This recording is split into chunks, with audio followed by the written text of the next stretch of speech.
New Year celebrations were accompanied by a wave of newborns across the country, with health departments reporting hundreds of births on the first day of 2026. In KwaZulu-Natal, the Eastern Cape and the Western Cape, officials noted that a notable proportion of these babies were born to teen moms, as some are young as 14 and 17.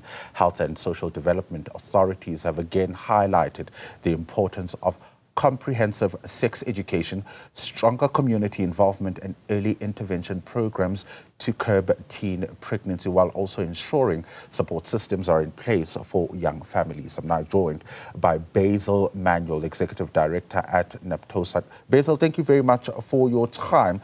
We often talk about sex education, but the first question would be, who is impregnating these teenagers? Good morning and thanks for having me. Any responsible adult in the country must be worried about this. And of course, the children are having sex with one another, so there's children impregnating children. And unfortunately, it's the girl child that suffers with this and is left with the responsibility of care. Then, of course, there are adults, and adults fall into different categories. And of course, in the homes, sometimes abuse is happening, abuse that parents sometimes aren't even aware of from relatives and friends. And then, of course, the one that is extremely shameful as well is that there may be even caregivers like teachers involved in this. And that is a double tragedy, because we have a special role of care over these children. So there's a variety of possibilities about impregnation. But the reality is, we can't year after year talk about the same issue, and very little progress is made in this regard. Yeah, we're talking about young children, some of whom are not even in the age of consent. So how do we then determine to cut things down, right? To find out exactly where and how the problem is, particularly at a time when these children are giving birth, right? Would it not then be important to try and investigate who the father of the baby is and to determine if there are any abuses at that point? I think a fair amount of work has been done in terms of abusive relationships, etc. And of course, even when such people happen to involve caregivers such as teachers, and you would have seen a number of teachers have been charged. But when it comes to the broad responsibility of parents to take this further, that is where we hit a major stumbling block. Many times, these children come from homes that are poor, homes that are in desperate need of things, and these miscreant fathers start promising a whole lot of things and paying for damages and promising to support the child, even promising to marry the child. We've had cases that have fallen apart because parents have simply just disappeared after having given initial evidence. And this is part of our problem. Our problem is that we can't solve this as a union or as the education department or even as the police. It is a group that has to work together. If the parents, the school, the Department of Education, social development, as well as police, if we are not all running in the same direction and creating a different culture, a culture of care and support for our children, this will not solve itself. Yeah, you speak about,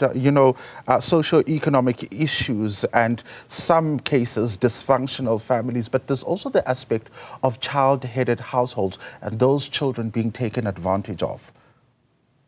Absolutely.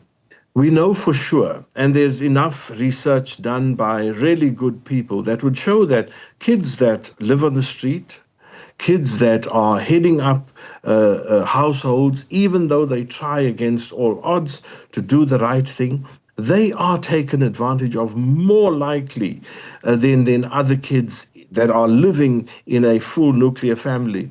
And that is the tragedy that we sit with every day, is that the most vulnerable in our community are the targets of these miscreants, be they people in the household, friends that come around, or even acquaintances, neighbors, etc.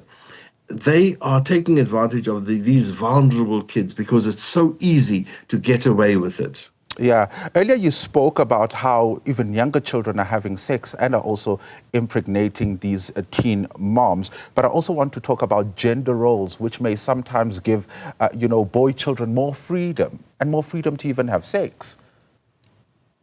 That's very true. You see, there are many people that suggest solutions to these type of things, but many of the solutions never look at how do we hold the boy child responsible, because determining parentage, etc., is a process.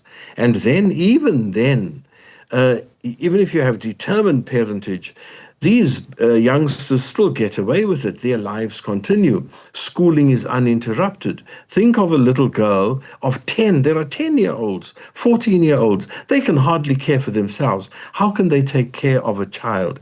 And if they live in a household where there is no support structure, it's even worse. And our boy children are grown up in this masculine fashion. They must show that they are men, etc. We have a whole host of problems that show themselves even in schools. After initiation practices, boys come back and they want to be men. And they start treating girls and even women teachers with disrespect. So it's a cultural thing that we've got to address amongst ourselves, but it's an adult thing as well. So that if in a household, we don't see that our children are safe, if in a school we don't see, if in the community we don't protect our children, how then do we solve this problem? And gender roles remain a major, major issue in our country. Let's talk about the solutions. But before we get there, I want us to talk about the consequences, because we know the high number of young women who are affected by HIV and AIDS, and those, would be among those that are highly affected. Unfortunately, the whole thrust around HIV and AIDS seems to have dipped over the years. But we are still involved in various programs, and it is true. There are far, far more young girls, a disproportionate number, that are affected by HIV and AIDS. And this, of course, has a further knock-on effect in terms of them accessing care and support and looking after a child. But to go further, the girl child often drops out of school. That changes the life chances of that child and the child's baby even more.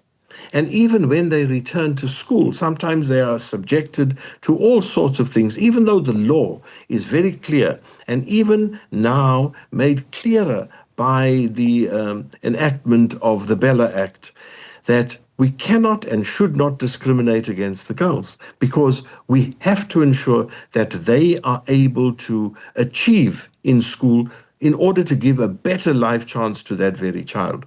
So the knock-on effect, the consequences of early pregnancies are enormous, particularly for the girl child. Yeah, we often talk about sex education as one of the solutions to this problem. And I know some of the initiatives, including the Integrated School Health Program, have been implemented to try and, of course, curb this situation. But what do we do in areas like poor areas where this is most prevalent? We talk about, provinces like the Eastern Cape and some areas in KwaZulu-Natal. What do we do in those areas where even resources such as water is a difficult resource to have?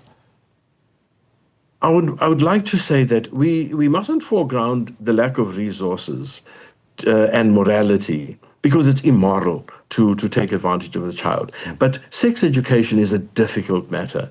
In our country, we have a strong lobby group that is anti this and anti that, claiming it's the parents' responsibility. I agree that it's a parents' responsibility, but for heaven's sake, we can't claim that parents actually do this. I will talk of my own experience many, many years ago, of the experiences of yourself. And your parents hardly would have spoken to you. If they did, you one in a million. And we've got to come to a happy medium where responsibility must be placed by the people who can do it.